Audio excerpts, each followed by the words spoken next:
नए आपराधिक कानून को लेकर जक्कनपुर थाना और रामकृष्ण नगर थाना में हुआ जागरूकता कार्यक्रम का आयोजन। खबर पटना से है, जहां आपको बता दें 1 जुलाई को जिले के सभी थाना में नए आपराधिक कानून को लेकर जागरूकता कार्यक्रम का आयोजन किया गया। इसी कड़ी में जक्कनपुर थाना और रामकृष्ण नगर थाना में भी जागरूकता कार्यक्रम का आयोजन किया गया, जिसमें जक्कनपुर थाना प्रभारी हरि नारायण सिंह तो रामकृष्ण नगर थाना प्रभारी कुंदन कुमार ने अपने थाना के पुलिसकर्मियों के साथ आम जनों को भी नए आपराधिक कानून के बारे में अवगत कराया। वहीं जक्कनपुर थाना प्रभारी और रामकृष्ण नगर थाना प्रभारी ने बताया कि नए कानून के लागू होने से केस करने की प्रक्रिया में बदलाव आया है तथा कांडों में धाराओं में तब्दीली भी आई है। पीड़िता की सुविधा के ख्याल रखते हुए थाना की सीमा की बाध्यता को समाप्त करते हुए 0 FIR अनिवार्य कर दिया गया है। अभी जो प्राथमिकी दर्ज करने में जो कठिनाई होती थी लोगों को या उनकी गवाही लेने में, अब प्राथमिकी जो कहीं भी वो दर्ज कर सकते हैं और कहीं से भी दर्ज कर सकते हैं। कहीं भी किसी भी थाना में दर्ज कर सकते हो, कहीं से दर्ज करते हैं। कहीं से दर्ज करने में कुछ एक समय सीमा दिया गया है। उस समय सीमा के बाद उन लोगों को आकर अपने उपस्थित होना पड़ेगा।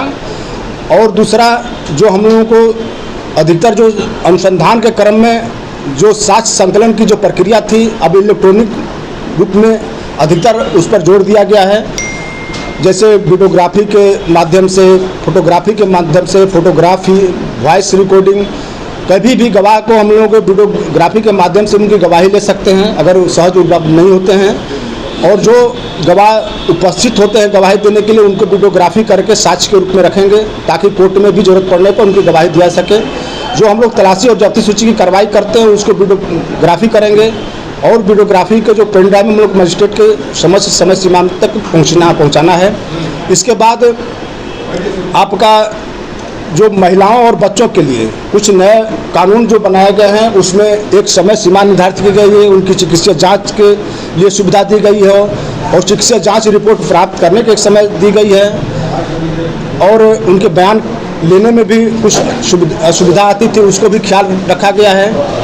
इसके बाद तीसरा है अपराधकर्मी पर। अपराधकर्मी को पर अंकुश लगाने के लिए हम लोगों को संगठित अपराध एक शब्द जो नई पर धारा उनमें जुड़ी है 111, 112, उसमें जो अपराध करते हैं अगर लगता है कि वे संगठित होकर अपराध कर रहे हैं तो उनकी एक अलग धारा जुटेगी जो हम लोगों के काफ़ी सहयोगी होगी। अधिकतर जो मोटरसाइकिल चोरी है एक संगठित गिरोह के द्वारा ही किया जाता है। कुछ घटनाएं ऐसे हैं जो कि वो लोग अपराधी छूट जाते थे और हम लोग जानते हुए भी उसका उपयोग नहीं कर पाते थे। उसको संगठित गिरोह बनाने में, मानने में कठिनाई आती थी। हम आपका धन्यवाद देना चाहते हैं। और जो 1 जुलाई 2024 से जो हमारे 3 मेजर कानून जो हैं BNS, BNRS, NSS और BAS, BSA, ये जो 3 कानून लागू हो रहे हैं, ये बड़े पैमाने पर बदलाव हुआ है इसमें। और इसमें आमजनों को लेकर के काफ़ी दूर की समस्याएं रहती थी, उस समस्याओं को कम किया गया है। और जो पारदर्शिता पुलिस के और जनता के बीच में रखी गई है उसको काफ़ी हद तक पारदर्शिता को रखा गया है। और सबसे बड़ी बात है कि इसमें जो कानून है, नया कानून बना है, इसमें इलेक्ट्रॉनिक एविडेंस पे सबसे अधिक जोर दिया गया है, क्योंकि बदलते समय के अनुसार इलेक्ट्रॉनिक के माध्यम से हम लोग हर चीज़ को वेरीफाई कर रहे हैं। तो इसमें प्रशासन को कोर्ट से और आम जनता से जो है इलेक्ट्रॉनिक के माध्यम से जोड़ दिया गया है। FIR करने के लिए पहले लोग बहुत भटकते थे दफ्तर, अब कितनी सहूलियत होगी उन लोगों को? अब तो लोगों को काफ़ी सहूलियत होगी इसमें। पहले थाने पे आते थे लोग, आवेदन देते थे, FIR दर्ज नहीं होता था, कभी कभी जो है उनका कॉपी भी नहीं मिल पाता था, किसी को प्रॉब्लम होती थी, इस तरह की बातें होती थी, तो लोगों को काफ़ी समस्या होती थी। लेकिन अब तो उन लोगों को आसानी से अपने घर बैठे जो है वह FIR दर्ज कर सकते हैं। इसमें सबसे बड़ी फ़ायदा जो है आमजनों को मिलेगा है कि जो नया धारा जो चेंज हुआ है उसके बारे में समझाया गया है और कुछ जागरूकता अभियान इसलिए बुलाया गया है कि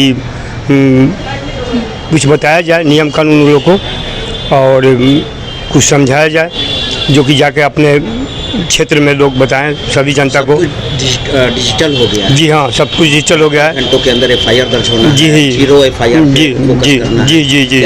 उससे सहूलियत मिलेगी पब्लिक को? बहुत सहूलियत मिलेगी, बहुत सहूलियत मिलेगी। बयान भी लेना है तो उसी घटनास्थल पर ही ले लेना है जी। इससे पब्लिक को फायदा होगा? जी हाँ, बहुत फायदा होगा। नाम क्या हुआ? अनिल कुमार सी, SI अनिल कुमार। जक्कनपुर PS उन्होंने हम लोगों को बैठा कर जिन्हें नए नए कानून पारित हुआ है उसके विषय में उन्होंने हम लोग को अच्छी तरह से उन्होंने समझाया। और ऐसे आने वाले समय में ऑनलाइन है सो ऐसे जो भी कार्रवाई होगा ऑनलाइन के माध्यम से होगा और जो भी हम लोग करेंगे ऑनलाइन के माध्यम से ही करेंगे। IPS में बदलाव किए गए हैं, जितने IPC जितने भी सेक्शन है, जितने भी IPC CRPC हैं उनमें है सो परिवर्तन किया गया है ना।